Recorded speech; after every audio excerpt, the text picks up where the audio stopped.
buenas tardes, estimados televidentes y radioyentes. Emisión número 1 de la Mesa Redonda en este año 2016 y es un placer pues iniciar el transcurso de este año conversando con Alí Rodríguez Araque acá en la Mesa Redonda. Embajador de la República Bolivariana de Venezuela en nuestro país, un profundo conocedor de la realidad de su pueblo y de la de América Latina, experto en temas energéticos, fue combatiente desde la guerrilla por la independencia de su país, ahora lo hace también desde la labor política y diplomática. Alí Rodríguez Araque viene a la Mesa Redonda, por supuesto, para hablar de Venezuela, pero para hablar también de América Latina. Venezuela como centro de las noticias en los últimos días en nuestro continente, y con Alí estaremos intercambiando pues sobre su país y sobre nuestra región. Bienvenido, Alí, a la Mesa Redonda en este 2016, y a ustedes los invito a que nos acompañen en nuestro programa de hoy.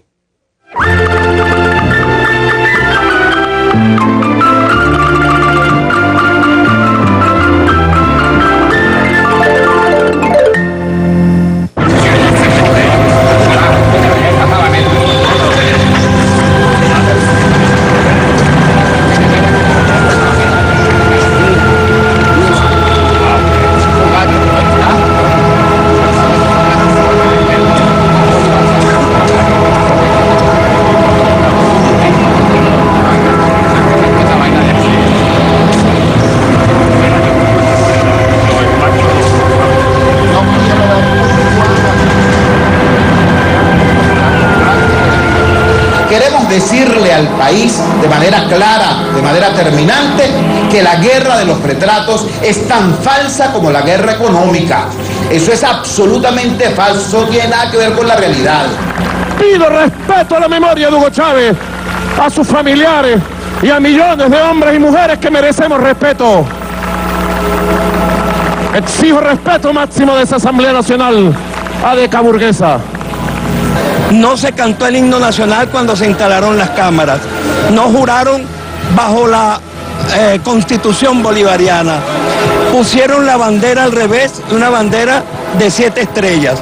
Es decir, hay toda una continuidad antinacional en la actitud de estos cipayos del imperio. ¿Sabe? Para nosotros es un símbolo de resistencia, un símbolo de subversión, y este pueblo está subvertido. Efectivamente, presentamos disculpas si se han sentido heridos en su sensibilidad. Nosotros no creemos en esas disculpas. Eso es una falsedad absoluta, porque sabemos cuál es la cara, la verdadera cara de la derecha fascista. Entonces ellos demuestran con esa actitud de que ellos, para el pueblo, para ellos no existe. Y una de las cosas más importantes para nosotros como pueblo son nuestros héroes.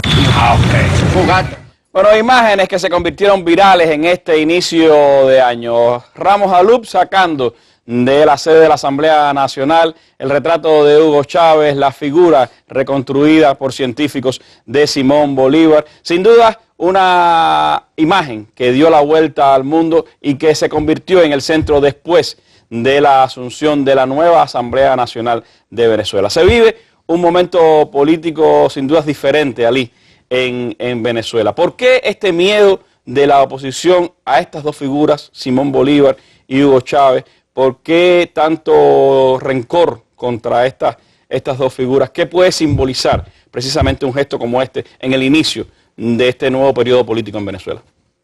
El rencor, el odio, el rechazo a Simón Bolívar es históricamente conocido desde los tiempos de Santander, en la época de la Gran Colombia. Y lamentablemente para nuestros pueblos, ese odio, esos rencores han tenido herederos de generación en generación. Un vivo ejemplo de ese odio, además del desprecio por los sentimientos del pueblo, la encarnación de todo ese odio está precisamente lo que acabamos de ver por el señor presidente de la Asamblea Nacional, Ramos Alup. ¿Cuánto puede simbolizar eso de cambio en lo que ellos han dicho que será el nuevo periodo de esta Asamblea Nacional? Si ese es el cambio, como es de esperarse de un adeco de vieja raigambre, de los que traicionaron repetidas veces a nuestro país, pues podemos imaginar por dónde van las cosas. Por supuesto, tiene apenas una posición de poder, que es la Asamblea, y no del todo. Están confundiendo una parte del asunto por el todo, porque el Estado es otra cosa.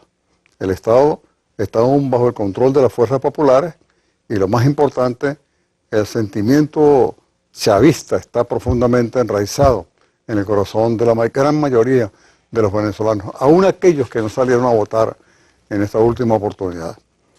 De manera que si siguen ese curso van a recibir la justa respuesta del pueblo venezolano. Se habla de cambio y apostaron para presidente de la Asamblea Nacional de Venezuela por Henry Ramos Ayub. Vamos a ver quién es este hombre en este reporte, en esta semblanza que nos ha preparado Javier Ortiz, para después hablar con Ali Rodríguez Araque, que lo conoce bien de la historia política de Venezuela. Su rostro aparece en cada momento de la historia política de Venezuela en las últimas décadas. Es ahora el nombre más mencionado cuando se habla de la oposición contra la revolución bolivariana.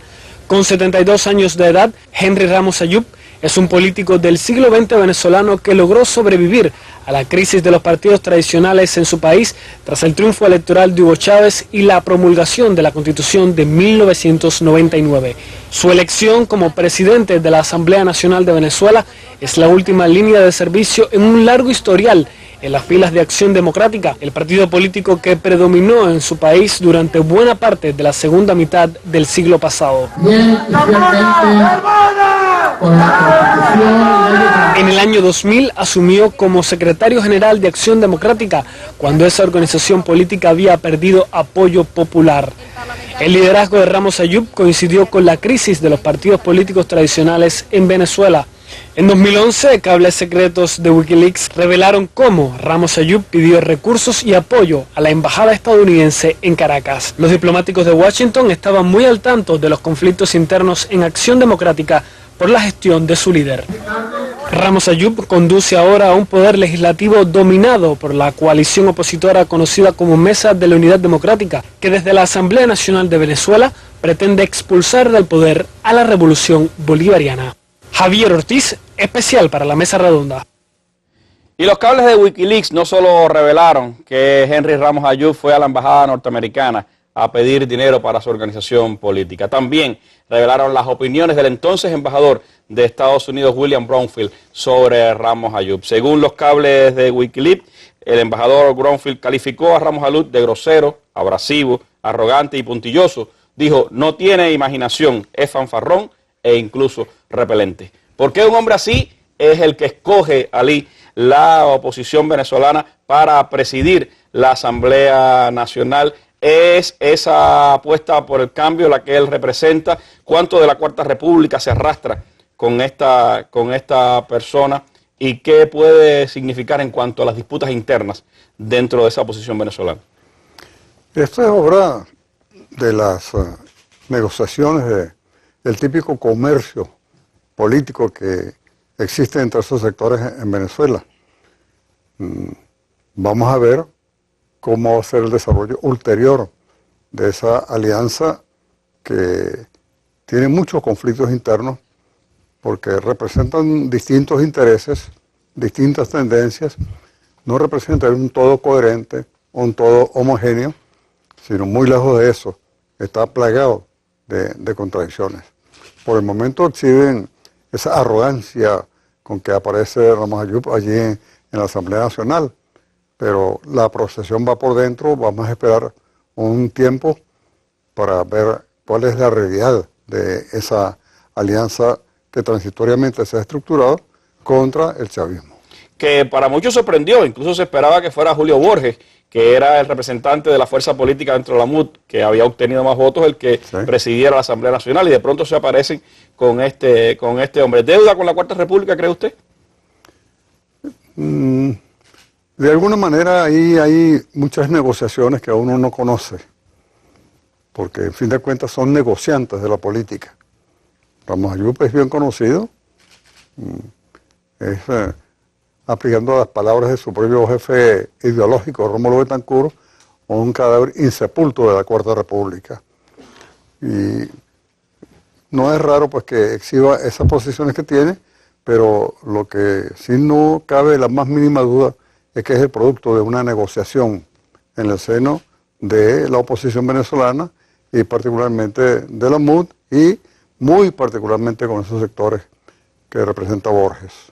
Se habla de arrogancia, usted lo señalaba, arrogancia en esta nueva dirección política de la Asamblea Nacional, en estos sectores de la oposición venezolana en los que hay el debate entre las fuerzas históricamente golpistas y las fuerzas que abogan quizás por una conciliación o un debate mucho más tranquilo con la revolución bolivariana, aunque de hecho, evidentemente lo que ha pasado es que son los sectores golpistas, es lo que luce ver los que están dominando en este momento dentro de esa fuerza de oposición. La arrogancia ha venido en estos días dándose a conocer a partir incluso de la decisión de la propia Asamblea de desconocer al Tribunal Supremo de Justicia e instalar a 3 diputados opositores que han sido cuestionadas su elección. Hoy el Tribunal Supremo de Justicia venezolano ha decidido declarar en desacato al Parlamento de Venezuela y hay evidentemente una disputa entre el ámbito judicial y el ámbito legislativo, además de la que hay ya con el gobierno en Venezuela. ¿Qué puede significar esta decisión si el Parlamento se niega a reconocer lo que ha dirimido el Tribunal Supremo de Justicia? Esto es un componente más de todo ese desarrollo que ha venido desplegando. No olvidemos que la oposición no es la oposición. Detrás de la oposición hay un gran poder, tanto en lo económico como en lo político, que sigue presente en el mundo y particularmente en nuestra América. Lo que uno puede observar hoy en nuestra América es precisamente que se ha desplegado una gran contraofensiva para recuperar las posiciones que perdieron en la década pasada y que busca reconquistar esas posiciones. El caso de Argentina y así sucesivamente, y ahora este conflicto que estamos viviendo en Venezuela, porque el objetivo realmente no es una disputa por la presidencia del Parlamento. El objetivo final es Nicolás Maduro. Es decir, toda la estrategia está orientada a, por un lado, asumir el control de la Asamblea, tratar de a través de la Asamblea modificar otros poderes, vendrá un conflicto por la designación del Tribunal Supremo de Justicia. Claro, todavía falta bastante tiempo para que se vence el plazo para el cual ha sido designado, y van a venir sucesivos conflictos por los distintos posiciones de poder existentes en Venezuela. De manera que esto es un episodio de esa ya larga guerra que se inició en Venezuela desde los tiempos en que privaban todavía los intereses de la Cuarta República, de la derrota que sufrieron por la insurgencia de Hugo Chávez y del chavismo, y esos conflictos pues están ahora muy avivados y continúan. Esos tres diputados, disculpe, tienen mucha importancia, por supuesto, para la MUD. Significa llegar a los 122 diputados, sí, que le permitirían pues amplios poderes para esa Asamblea Nacional para modificar numerosos aspectos de la legislación e incluso llegar a eso que el intelectual argentino Atilio Borón ha llamado en estos últimos días la tentación de una dictadura parlamentaria. Coincide que ese es el objetivo supremo de este cambio que han proclamado de la Asamblea Nacional. Ellos van a buscar por todos los medios utilizar ese poder que ya lograron conquistar en la Asamblea Nacional.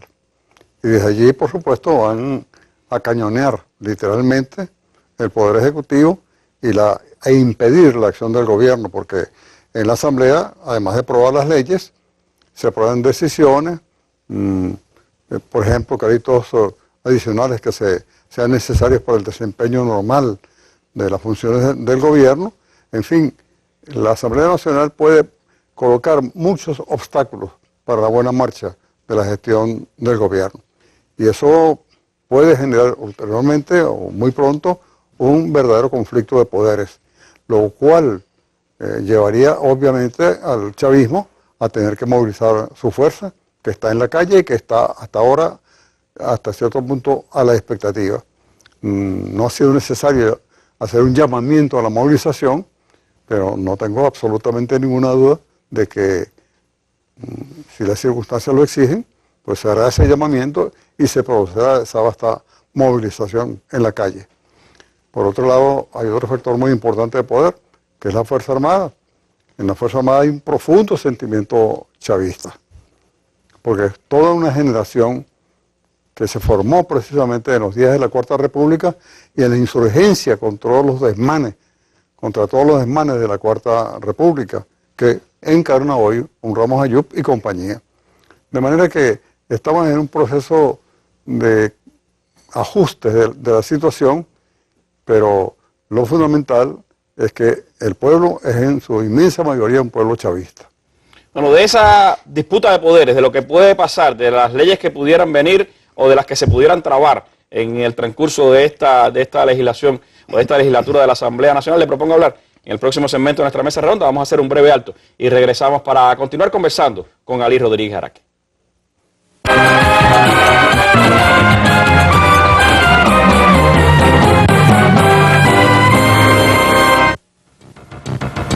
Este martes y jueves en la Mesa Redonda, la ciencia cubana, realizaciones y desafíos. Los aportes de los científicos y las instituciones de ciencia en Cuba en campos como el cambio climático, la biotecnología y la producción de alimentos, así como la marcha del proceso de reordenamiento de las entidades de ciencia, tecnología e innovación en el país, serán valoradas en la Mesa Redonda del martes por directivos del SIDMA y de reconocidos centros científicos cubanos. El jueves, en una segunda emisión, los panelistas responderán las inquietudes y opiniones de la población sobre este importante tema. Si usted desea participar, puede hacerlo llamando miércoles y jueves al teléfono 7646-5900 entre 9 de la mañana y 5 de la tarde. También puede llamar el martes durante la hora de nuestro programa de 7 a 8 de la noche al teléfono 7831-2484. También puede contactarnos por el correo electrónico mesaredonda@net.cu y por los sitios web de la Mesa Redonda y Cuba Debate. Siga con nosotros en la Mesa Redonda.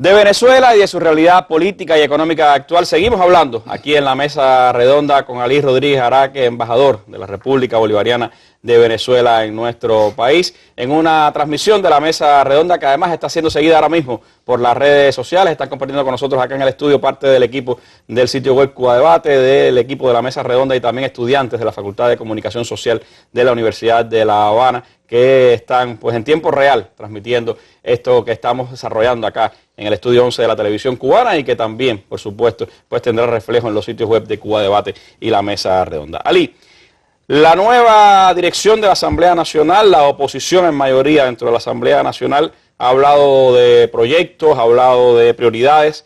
Entre ellas se ha planteado en primer lugar una amnistía a lo que ellos llaman presos políticos que tienen procesos enfrentados dentro de la justicia venezolana. Y también ha hablado de una ley de corte social que pudiera algunos observadores avesados llamar a la risa, y es darle la propiedad de la vivienda a aquellas personas que han sido beneficiadas con viviendas precisamente por la revolución, que ya son 1 millón de viviendas entregadas en estos años desde que el presidente Hugo Chávez comenzó toda esta tarea. ¿Cómo leer esas prioridades de la oposición dentro del Parlamento? ¿Irán a resolver los graves problemas que esa misma oposición dice que tiene la sociedad venezolana de violencia o de guerra económica o de enfrentamiento y disparidad entre clases sociales? Comenzando por el tema que mencionaste, la guerra económica se va a acentuar por una razón elemental. Este año tenemos un escenario de precios petroleros relativamente bajos. Se estima que para este año tendremos un promedio por barril entre 35 y 40 dólares. Eso, en comparación con el auge que vivimos a lo largo de 15 años, pues es una reducción que supera el 50%. Entonces tenemos que manejarnos en un escenario con precios petroleros bajos, relativamente bajos, y demandas crecientes de la población. Porque si algo ha desplegado la revolución bolivariana en Venezuela, ha sido un nuevo esquema de distribución del ingreso orientado fundamentalmente a resolver problemas sociales fundamentales, como es el caso de la vivienda. Seguramente el problema de la vivienda tendrá que ser enlentecido. La ofensiva que se venía desarrollando en la construcción de vivienda, porque hay que atender algunas prioridades fundamentales como es la alimentación de la población. Venezuela ha sido desde 1940 por allá un país importador y particularmente importador de alimentos. En este momento enfrentamos por un lado la caída del ingreso en dólares, en consecuencia menor capacidad para importar productos en general, maquinaria, todo esto, y por supuesto también la importación de alimentos. Pero además buena parte de la producción de alimentos en Venezuela depende de la importación de insumos, de maquinaria, de insecticidas, etc. Entonces se está viendo afectada la producción agroalimentaria del país, que el año pasado cayó, no tengo las cifras definitivas, pero alrededor del 50%. Entonces todo eso ha generado problemas de abastecimiento, problemas de inflación en un sector tan sensible como es el de alimentos. De manera que el presidente actualmente, con su equipo económico, estudia un plan que tiene que perfilar las prioridades a fin de atacar una situación que es superable, porque tampoco un precio de $35 implica la ruina para el país, pero en comparación con los precios que tuvimos y toda la cantidad de problemas que se venían resolviendo y que se han resuelto gracias a ese ingreso, pues el proceso se enlentece ahora, no tiene el mismo ritmo que tuvo a lo largo de los últimos 15 años. Eso se refleja en el ámbito social y por supuesto la oposición busca, y el imperialismo, pues no olvidemos que allí está presente Estados Unidos con toda su inteligencia, todo su apoyo a estos sectores de la oposición que han ensayado todas las formas para controlar el poder en Venezuela, desde la forma violenta a través de los golpes de Estado que han sido sistemáticamente derrotados, como ahora a través de fórmulas electorales. Esa es, en este momento, la gran confrontación entre revolución y contrarrevolución, entre cambios bolivarianos y reacción hacia la vieja Cuarta República. Eso quedará expresado, por supuesto, en esa contradicción evidente que se da entre el estamento gubernamental y el estamento legislativo, el gobierno y la Asamblea Nacional. El presidente Maduro el viernes rendirá cuenta de su gestión durante el pasado año ante la Asamblea Nacional. Será, sin duda, se espera un debate áspero, fuerte, un debate en el que se refleje esa contradicción, revolución contra revolución. ¿Cuánto puede enlentecer, cuánto puede obstaculizar el Parlamento venezolano la gestión del gobierno para el 2016, esa proyección social del gobierno bolivariano, y cómo poder enfrentar entonces ese obstáculo que el Parlamento representa para la gestión del gobierno? El Poder Legislativo, además, como lo comenté hace un momento, de aprobar las leyes, tiene un conjunto de competencias en el orden presupuestario, en la aprobación de créditos adicionales al presupuesto, que es un hecho normal en el desempeño de la gestión de gobierno en Venezuela, y en consecuencia puede ser un factor perturbador que estorbe la acción del Ejecutivo Nacional y particularmente del presidente Maduro. Y creo que esa es la línea que están siguiendo. ¿Qué hacer? Nuestro apoyo ha sido siempre el pueblo, nuestra fuerza ha radicado siempre en el pueblo, en los trabajadores, en la gente de los barrios, en los campesinos, en sectores productivos progresistas del país, de manera que de ser necesaria, pues creo que hay que apelar a la movilización de estos sectores, porque en fin de cuentas el problema del poder no depende de un debate en el Parlamento, de una votación en el Parlamento, sino de la correlación de fuerzas nacionales. Y en este caso pues habría que movilizar las fuerzas, lo que en el lenguaje clásico podemos llamar las fuerzas propias. Poder popular, poder comunal son algunas de las fuerzas con las que cuenta el gobierno bolivariano, pero ¿cómo se lee este momento político, este momento económico para Venezuela? ¿Cuáles son los pasos que viene dando el gobierno bolivariano? De eso le propongo a Ali hablar en el próximo segmento de nuestra mesa redonda. Hagamos un breve alto y después regresamos con ustedes.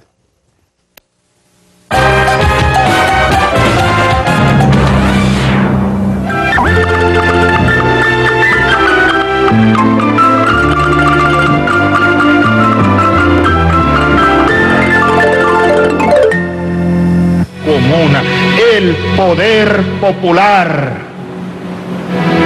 El poder popular no es desde Miraflores, ni es desde la sede del ministerio tal o cual, desde los que vamos a solucionar los problemas, para ir dejando atrás de manera progresiva el modelo de explotación capitalista. En Venezuela, la comuna es una organización popular entre vecinos de un mismo sector unidos por el bien común, donde las bases fundamentales son el socialismo y la memoria histórica. Para formar una comuna deben existir varios consejos comunales donde el pueblo organizado toma las decisiones. En Venezuela existen actualmente 1.433 comunas y 45.407 consejos comunales. Según la Ley Orgánica de las Comunas de Venezuela, en su artículo 2, es la máxima instancia del autogobierno en la comuna y sus decisiones se expresan mediante la aprobación de normativas para la regulación de la vida social y comunitaria, contribuyendo con el orden público, la convivencia, la primacía del interés colectivo sobre el interés particular y la defensa de los derechos humanos, así como en actos de gobierno sobre los aspectos de planificación, coordinación y ejecución de planes y proyectos en el ámbito de la comuna. El Parlamento Comunal debe estar integrado por un vocero electo por cada consejo comunal, otros 3 voceros electos por las organizaciones socioproductivas y por último un vocero en representación del Banco de la Comuna, todos con su respectivo suplente. El periodo de cada vocero en el Parlamento Comunal será de 3 años, con derecho a reelección. Además, este sesionará ordinariamente una vez al mes y de forma extraordinaria cuando sea convocada por el Consejo Ejecutivo. En cuanto a las decisiones, estas se tomarán por la mayoría simple de sus integrantes, es decir, la mitad más 1. Este Parlamento tiene la potestad de aprobar el Plan de Desarrollo Comunal, así como sancionar las cartas comunales con previo debate y aprobación por las asambleas de ciudadanos de las comunidades integrantes de la comuna. Entre sus deberes también deben rendir cuenta pública anual de su gestión ante los habitantes de la comuna. El pasado mes de diciembre fue instaurada la figura del Parlamento Comunal Nacional como una estructura que integra los diferentes parlamentos comunales de todo el país. Bueno, uno de los pasos concretos que se ha dado en medio de esta ofensiva de la derecha venezolana por parte de la revolución bolivariana en ese país. Valorando la situación, Ignacio Ramonet, quien estuvo con nosotros hace poco más de un mes y hablaba precisamente de lo que significa Venezuela, escribía recientemente un artículo donde señalaba: la oposición cree que le ha llegado su hora, la hora de la restauración neoliberal. Y después de haber ocultado cuidadosamente su programa durante la campaña electoral, ya está anunciando en voz alta su intención de multiplicar las privatizaciones, de reducir los servicios públicos, de revocar las leyes laborales, de liquidar los logros sociales, de desmantelar los acuerdos internacionales. ¿Cómo lee Ali la dirección de la revolución bolivariana este momento, este intento de restauración neoliberal? ¿Cuáles serían las líneas principales de acción de la revolución bolivariana frente a la batalla económica y frente a la batalla ideológica y política que se ha planteado? Lo primero es que podría decir que esa frase de Ramón sintetiza muy bien lo que es la situación actualmente en Venezuela. Ahora el presidente Maduro va a dirigirse al país, seguramente trazará un conjunto de líneas, pero estoy seguro que no lo voy a contradecir en lo que voy a decir. En primer lugar, la fuerza natural nuestra está en el pueblo. Y obviamente que la apuesta más importante, si me preguntas, que hizo Hugo Chávez en el orden estratégico de un cambio de verdad en la estructura del Estado venezolano, fue la comuna. Si algo tiene que hacer la revolución en este momento, es darle un muy fuerte impulso, yo diría que poner el énfasis principal, y si no el principal, uno de los énfasis fundamentales en el despliegue nacional de las comunas, la convocatoria de eventos nacionales que le den impulsos al desarrollo comunal, porque en fin de cuentas ese es el desarrollo del poder popular, del gobierno del pueblo, desde abajo, con todas las características con que se ha definido la institución de la comuna en Venezuela. Porque en buena medida todavía el Estado nuestro es el viejo Estado de la Cuarta República. Cambió el gobierno, pero el gobierno no es el Estado. De manera que tiene que haber una interrelación muy estrecha entre el gobierno y ese germen del nuevo poder, de la nueva estructura del Estado hacia la cual debe avanzar la revolución bolivariana. Porque si no lo hacemos, así no lo querramos, va a haber un retroceso progresivo. Las instituciones, las viejas instituciones, se presentan con un nuevo rostro. El caso de lo que está ocurriendo ahorita con el Parlamento, ya vemos los efectos, y puede ocurrir con otras instituciones si no se desarrollan estos dos fuertes motores de los cambios revolucionarios en Venezuela. Hablando de nuevos rostros, Ali, la semana pasada el presidente de Maduro decidió reformar en parte su gobierno, su gabinete, y abrir incluso nuevas carteras ministeriales. ¿Cuánto puede dinamizar la batalla económica, estas decisiones, estos cambios, en su opinión, hacia qué sectores privilegian la atención en la economía venezolana? Yo creo que son cambios importantes y que apuntan hacia el énfasis en las direcciones principales que estamos comentando. Pero yo insisto en que eso debe ser combinado con una fuerte movilización del poder comunal en Venezuela. Ahí está el destino de la revolución bolivariana. Si eso no tiene éxito, podemos ya predecir sin la más mínima duda de que fracasará el proceso bolivariano. De manera que es el gran reto que tenemos en este momento por delante en Venezuela. Y creo que en buena medida es el reto que tenemos en toda nuestra América. Mientras no cambie la estructura real del poder, incorporando al pueblo organizado y consciente al ejercicio del poder, ya no el ejercicio formal de la política, las cosas seguirán más o menos con cambios formales, pero sin que haya verdaderos cambios revolucionarios. Hablando de movilización, hablando de trabajo político, el Partido Socialista Unido de Venezuela sigue siendo la fuerza política más importante del país. Fue el partido que más votos obtuvo en las elecciones, a pesar de que como fuerza política unida, la MUT fue quien ganó las elecciones. Pero como partido, como fuerza política única, el PSUV sigue siendo el más grande partido político de Venezuela.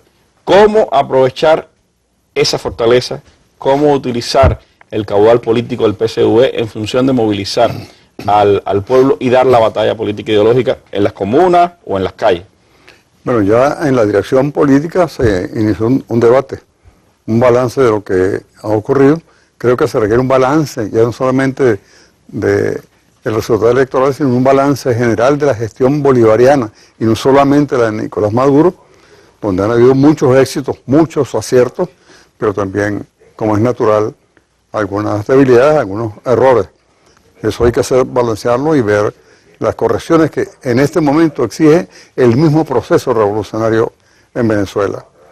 Un segundo factor ya mencionado es ver hacia dónde se coloca el énfasis de la movilización, de la atención política, del esfuerzo político, ideológico, es decir, en todos los ámbitos, no solamente del gobierno, sino del partido, del PSUV, y eso no es otra que las comunas. Tiene que haber una inserción muy profunda entre las VC, las unidades básicas de lucha, y las comunas.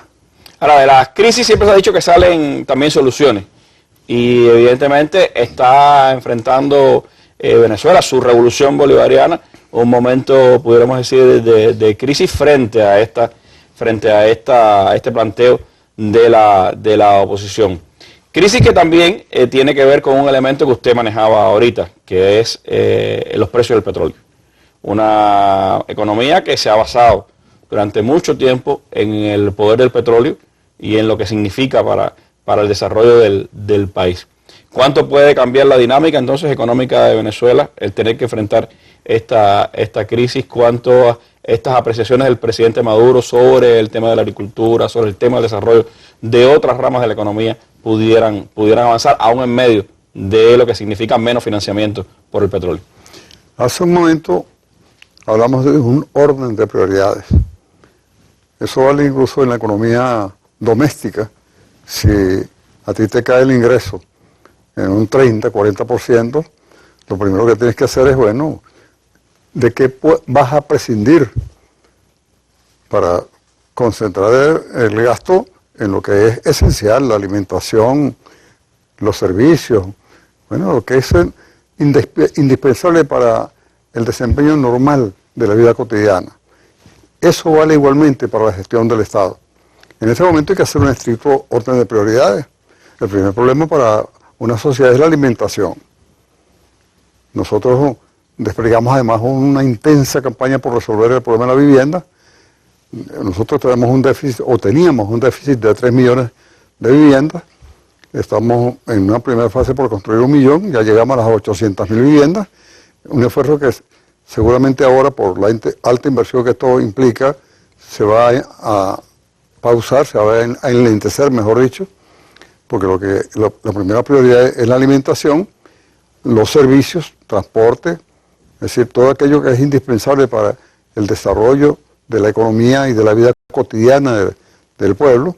De manera que, en mi opinión, eso es lo que hay que hacer en este momento, estricto orden de prioridades del gasto, dado que cayó tanto el ingreso, es decir, un uso eficiente del ingreso del que disponemos. Esto va a ser, creo que bueno, finalmente, como pedagogía para nosotros, porque disfrutamos de 15 años de una gran abundancia de ingresos petroleros.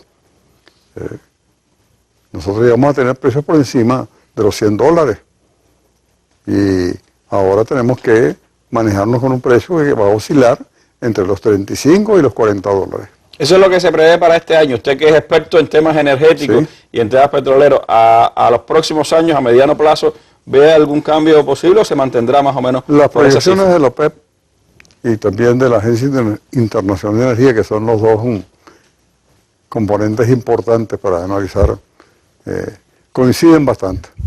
Es decir, para los próximos 10 años, y muy particularmente para este año, el precio va a oscilar, como ya lo dije, entre 35 y $40. Y se estima que para los próximos 10 años va a tener un promedio de $50. Por supuesto, advierto, en petróleo es muy difícil hacer pronósticos exactos de precios más allá del horizonte inmediato, porque los precios petroleros están mediados por factores extraeconómicos, no dependen solamente de la oferta y la demanda. Si es por la oferta, podemos decir que tiende a estabilizarse, si es por el lado de la demanda, tiende a estabilizarse, dado que ya el crecimiento de China, que fue el factor impulsor más importante de la demanda, ha llegado ya a cierto grado de estabilización. El crecimiento de China, la India no es el mismo, y en general de la economía mundial, pero la economía mundial sigue todavía en un crecimiento que demanda crecimiento de la energía, y eso pues implica precios de petróleo. Pero vamos a estar, como ya lo comenté, oscilando por ahí entre 35 y $40. Podemos estar en $50, es lo que se estima para los próximos 10 años como promedio, pero en el caso de Venezuela tenemos que manejarnos con un presupuesto restringido, y ello exige el ya comentado orden de prioridades. Bueno, es la batalla, sin duda, como usted decía, entre revolución y contrarrevolución. Para la contrarrevolución, el objetivo primario, el objetivo principal es Nicolás Maduro. De eso le propongo hablar en el segmento final de nuestra mesa redonda, y también, por supuesto, de lo que significa Venezuela, su proceso para América Latina. Siga con nosotros aquí en la mesa redonda. El más amplio análisis de los acontecimientos que marcan al mundo, con reconocidos periodistas y especialistas de temas globales y regionales. Los temas internacionales en la mesa redonda. Nuestras armas son las ideas. Bueno, leía por acá, Ali, un artículo de Lorena Freites y Alfredo Serrano Mancilla, que habla de la mesa opositora en Venezuela, y dice que para el 77% de los venezolanos, la Mesa de la Unidad Democrática carece de líder y de un proyecto de país. Las diferencias, en definitiva, dentro de la mesa son eminentemente tácticas. Unos pretenden incendiar todo cuanto antes, mientras otros confían en el fuego lento. El objetivo es el mismo, derrocar al chavismo y especialmente al presidente Nicolás Maduro. El primer grito de guerra de Henry Ramos Ayub y de la bancada opositora en la Asamblea Nacional fue Maduro, en 6 meses lo derribamos. ¿Cuánto de posibilidad hay? ¿Cómo ves ese combate? Y qué, por supuesto, qué significa en la batalla política de Venezuela. El primer gran error en esa formulación es pensar que Maduro es una persona aislada del hacer y del quehacer político de Venezuela. Ignoran que Maduro está allí porque hay una fuerza real, organizada, que todavía no se ha desplegado enteramente en el país. Y eso es lo que ellos están peligrosamente subestimando. Es un primer comentario sobre este aspecto. En segundo lugar, es la relación entre Maduro y el pueblo, porque es la continuación, obviamente, de todo lo que ha significado la transformación del país bajo el chavismo. Porque, en fin de cuentas, Maduro tampoco es una persona que llegó como ser extraño, como un cuerpo extraño al proceso político y particularmente al proceso chavista en Venezuela. Chávez hablaba siempre de sus hijos, entre ellos uno de los preferidos era Maduro, y no por casualidad lo propone, para que, como él lo dijo, en caso de que ocurriera algo, pues Maduro asumiera la conducción, y el chavismo acató unánimemente esa propuesta del presidente Chávez. De manera que, además dentro del chavismo, se mantiene la cohesión. Uno de los hechos más importantes que han ocurrido en esta última experiencia es la cohesión interna del chavismo. No se han expresado tendencias que tengan proyecciones hacia afuera. En todo caso, hay debate y debate intenso. Yo lo he presenciado en el seno de una organización democrática como es el Partido Socialista Unido de Venezuela. De manera que por ese lado se mantiene la cohesión de la fuerza, se mantiene el liderazgo de Maduro y del equipo que lo acompaña.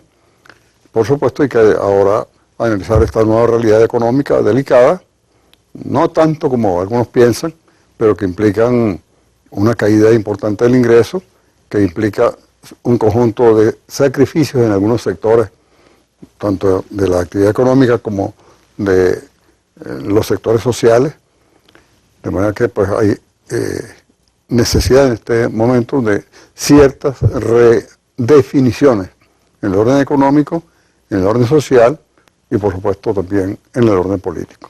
Cuando se habla de la transformación de las 3R, como Chávez llamó, y que ha sido nuevamente pues levantada como bandera por la fuerza de la Revolución Bolivariana, escuchaba hoy a Aristóbulo Isturiz, el nuevo vicepresidente ejecutivo, hablando precisamente de esos temas. Se habla también de la participación de los más amplios sectores populares en Venezuela, no solo la clase desposeída, y se habla también de la participación de los jóvenes. Yo creo que es muy simbólico que el jefe de la bancada chavista, mientras Ramos Ayub es el representante de esa bancada opositora, el jefe de la bancada chavista en la Asamblea Nacional es un joven como Héctor Rodríguez. ¿Cómo se sigue planteando la Revolución Bolivariana conquistar esos sectores a los que les dio derecho y hoy son clase media, ya no son clase pobre? ¿Cómo seguir pues avanzando hacia la consolidación de los espacios políticos de la clase obrera, del campesinado dentro de Venezuela? ¿Cómo ampliar la base de esa alianza de la Revolución Bolivariana? En ese momento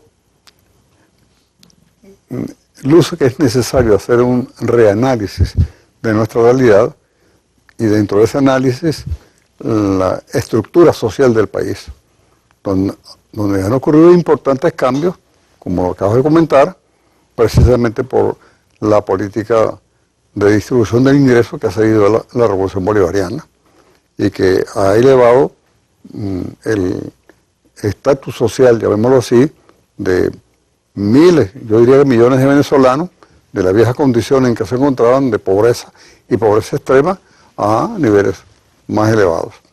De manera que hay que analizar ese hecho, porque el cambio de estatus económico genera inexorablemente posiciones mentales, para no llamarlas ideológicas, pero también ideológicas. No es igual el que, como piensa la persona que está en un rancho muy pobre, que tiene que todos los días pensar cómo va a traer la alimentación para su casa, al que ya tiene su vivienda cómoda como las que se han construido, que tiene trabajo, que tiene un ingreso, que tiene además un conjunto de requerimientos de salud, de educación, etcétera, cubiertos por el Estado. De manera que hay cambios también en la mentalidad. Eso hay que entenderlo y estudiarlo, porque la realidad no solamente económica, sino político-social del país ha cambiado en buena medida por todo lo que ha venido haciendo la Revolución Bolivariana. Eso es un balance que yo creo que está pendiente y que hacer en este momento, porque eso entonces conduce necesariamente a redefiniciones en la política, no para renunciar a los objetivos revolucionarios, sino para tomar en cuenta esa realidad y avanzar con esa realidad hacia el objetivo de nuevas transformaciones. En eso hay que tomar en cuenta algo que es fundamental, ya lo comenté, que es el poder popular, es las comunas, los consejos comunales, las comunas. Y insisto que allí es donde debe colocar el énfasis tanto el partido como el gobierno venezolano. Gobernar desde abajo. Efectivamente, porque si no, así no lo querramos, se va provocando una separación y se va burocratizando. Puedes conocer el libro de George Michels, los procesos de burocratización de los partidos políticos, que cuando son pequeños funcionan en asamblea. En la medida que crecen, tienen asambleas, pero van delegando en direcciones, y cada vez más hay una separación entre la dirección y el pueblo. Y eso trae sus consecuencias políticas, ideológicas, mentales incluso. Hay un elemento que usted mencionaba ahorita y que Chávez siempre fue un gran defensor, es pensar, catalogar, trabajar porque la Revolución Bolivariana fuera un proceso cívico-militar, un proceso donde el pueblo y sus fuerzas armadas estuvieran en función de los grandes objetivos de la nación. Cuando se da los resultados de las elecciones de diciembre, el primer objetivo, la primera manera de intentar confundir y de buscar pues cismas en la dirección del proceso revolucionario fue hablar de las Fuerzas Armadas y de divisiones en las Fuerzas Armadas y de ciertas actuaciones dentro de las Fuerzas Armadas. ¿Por qué tanto interés del imperio, de sus medios de comunicación, de la oposición en esas Fuerzas Armadas? ¿Cómo siguen acompañando la institucionalidad, las transformaciones políticas y sociales de Venezuela, esas Fuerzas Armadas? El trabajo constante del imperialismo, de las fuerzas aliadas internas, obviamente que entre otra búsqueda de la división primero en el pueblo, está la búsqueda de la división en el seno de las Fuerzas Armadas. Y los que tenemos alguna experiencia en estas lides sabemos que la conspiración es algo permanente. Y yo no dudo que haya sectores conspirando en el seno de las Fuerzas Armadas, pero no se conocen porque precisamente las conspiraciones son eso, conspiraciones, son secretas. La tarea nuestra es precisamente la labor de inteligencia, de contrainteligencia, para conjurar cualquier peligro que pueda presentarse. No creo, porque lo que uno observa en las Fuerzas Armadas es mucha cohesión. De verdad que el chavismo se metió en los tuétanos, en la sangre, en el corazón de la Fuerza Armada venezolana, y lo que se observa es una gran cohesión.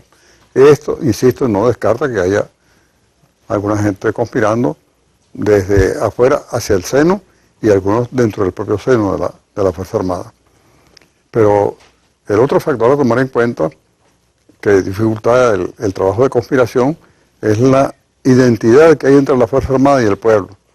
Hoy es común ver oficiales y sectores de la Fuerza Armada volcados en la realización de tareas conjuntamente con el pueblo. en muchas actividades. Eso es ya un hecho natural en el paisaje político venezolano. De manera que, por ese lado, uno nunca debe descartar peligros, no puede ser uno tan ingenuo de pensar que no, que todo es coser y cantar, ¿no? Vivimos en medio de un conflicto, en medio de una guerra, en que hay una intensa y creciente disputa por el poder político en Venezuela, porque ese, en fin de cuentas, es el problema. La Cuarta República busca restauración, la revolución busca reafirmación y avanzar hacia nuevos ámbitos, y en eso estamos. En esa batalla que va más allá de Venezuela, Ali, también América Latina es un componente esencial. Esa oposición se ha planteado la revisión del papel de Venezuela dentro de América Latina, de los proyectos de solidaridad y los proyectos de latinoamericanistas que tiene la revolución bolivariana. ¿Cuánto pueden avanzar en ese propósito esas fuerzas de la oposición? ¿Qué significa? ¿Qué visión le da usted a este intento de restauración de la derecha, la restauración neoliberal, no solo en Venezuela, sino también en Argentina, los intentos por hacerlo en Brasil, la situación que hoy se vive en nuestra región? Mira, uno puede imaginarse a los expertos que tiene Estados Unidos desplegando los movimientos en la sala de mapas. Y ese mapa no se confina a las fronteras venezolanas. Está ubicado en toda América y por supuesto también en el mundo, porque Venezuela, por el problema petrolero, por el factor petrolero, tiene una inserción en un aspecto tan importante como es el problema de la energía en el mundo. El mundo se mueve por energía y dentro de la energía el petróleo es un componente fundamental. El más importante sigue siendo hasta este momento. Han habido muchos cambios tecnológicos, pero el petróleo sigue siendo factor fundamental. Por eso Venezuela pues está allí en la sala de mapas del análisis constante del imperialismo. Eso en primer lugar. Como consecuencia de eso, el movimiento que dirige Estados Unidos es en un escenario continental. Ahí está todo el esfuerzo que se hace por revertir, también lo comenté, los cambios que han ocurrido en nuestra América. Ya tuvieron una victoria en Argentina, buscan revertir el proceso en Ecuador, buscan revertir el proceso en Venezuela, buscan fortalecer las fuerzas aliadas en el continente y a eso dedican esfuerzos económicos, esfuerzos logísticos, esfuerzos políticos. Hay una coordinación entre Estados Unidos y las fuerzas de la reacción en todo el continente. Y eso debe llevarnos a otro tema que no hemos tocado, y a un aspecto al cual Chávez le dedicó un esfuerzo muy particular, que es la unidad de los pueblos de América Latina. De manera que creo que hay que revitalizar todas esas estructuras que surgieron bajo el liderazgo del presidente Chávez, que no es que han muerto ni han languidecido, pero en este momento no tienen el vigor, el impulso que tuvieron durante la gestión del presidente Chávez. Pero están ahí. Yo creo que ninguno de nuestros países puede pretender resolver sus problemas aislándose del resto, porque nuestra América es una nación. Lo que define una nación es territorio común, población que habla el mismo idioma, la misma cultura. Es decir, esto es una nación fragmentada todavía, pero es una nación. Ahí está la gran batalla, sin duda, es la de los pueblos, y también está esa batalla por no regresar a lo que la década del 90 le dejó a esta región. Es un poco ese intento de la restauración neoliberal. Nos podrá entonces volver a recordar a los gobiernos adecos y copedianos, los Menem en Argentina, los gobiernos que en varios lugares de nuestra región pues convirtieron en imperio el neoliberalismo a nuestros pueblos. Ahí está la gran batalla de este momento. Hay que entender que estos procesos no son de una línea recta inmodificable, ¿no? Son ondulados y también con avances y retrocesos. Pero en el balance general de nuestra América, obviamente que los avances han sido muy por encima de los retrocesos que se han sufrido en uno u otro frente. Así es una lucha. Lo que hay que garantizar es la unidad del continente. Lo que hay que fortalecer es la unidad de las fuerzas progresistas en toda nuestra región. Porque ha habido un cambio muy importante. Nuestra América ya no es lo que fue. Ya no es esa, como decían, patio trasero del imperio. Ha ocupado posiciones de vanguardia en el mundo. De manera que lo que hay que es revitalizar esos cambios, avanzar en todos los logros y avanzar hacia nuevos logros que son perfectamente posibles. En el orden de los acuerdos económicos, en el orden de la integración, tanto económica como política, social, porque ahí está la base de nuevas victorias para nuestros pueblos. Bueno, muchísimas gracias, Ali, por haber compartido con nosotros este programa de inicio de la Mesa Redonda en el 2016, estas valoraciones sobre la realidad de su país y también, por supuesto, de los desafíos que tiene nuestra región, y lo invito a que en otro momento pues venga aquí al programa, podamos conversar sobre otros importantes temas. Siempre es un placer conversar con un amigo como Ali, que sabe tanto y que además, pues, por supuesto, también nos puede hablar de un pueblo tan entrañable como lo es Venezuela. Gracias, Ali. A ustedes los invito a que estén mañana con nosotros de nuevo en una mesa redonda. Me despido con las imágenes del día, que hoy la dedicamos a Celia Sánchez Manduley, heroína de la revolución y una de las mujeres que más hizo por la belleza de la revolución. Decía también Lenin, como lo decía el Che, que sin amor y sin belleza no es posible la revolución. Celia Sánchez Manduley, imágenes del día. Muy buenas noches.